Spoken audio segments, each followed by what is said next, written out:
I'm gonna give you some of my tips for making your makeup look its best if you're over 40. First tip, color correct. Don't just use concealer. If you have dark circles, use a color corrector.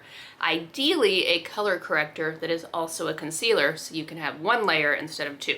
If you put concealer on over dark circles, it'll often look gray. You want to color correct with something with a pink or peach undertone. I personally like using a color correcting concealer so that I don't have to use another concealer. But on that same track with concealers, don't go too light. It is better to stick closer to your skin tone than to go too light, especially as we get older.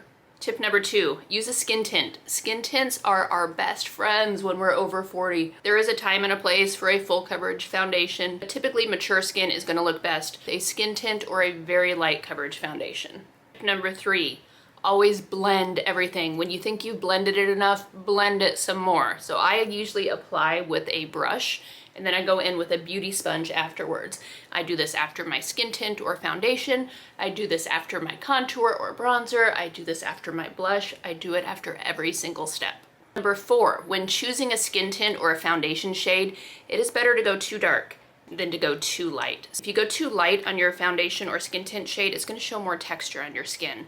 Darker shades are more flattering on mature skin, so always err to the side of going darker. Next tip, use a very light amount of setting powder on your eyelids after doing your eyeshadow to set everything in place, and this will prevent any of the creasiness that happens on your eyelids. There's nothing worse than a great eye look that gets creasy. And my very last tip for the day, use a very, very light amount of setting powder underneath your eyes if you have hollows underneath your eyes. This is going to really help camouflage those under eye hollows because it mattifies that area and prevents light from bouncing back. Look how it just disappeared. Look how my eye hollow just disappeared.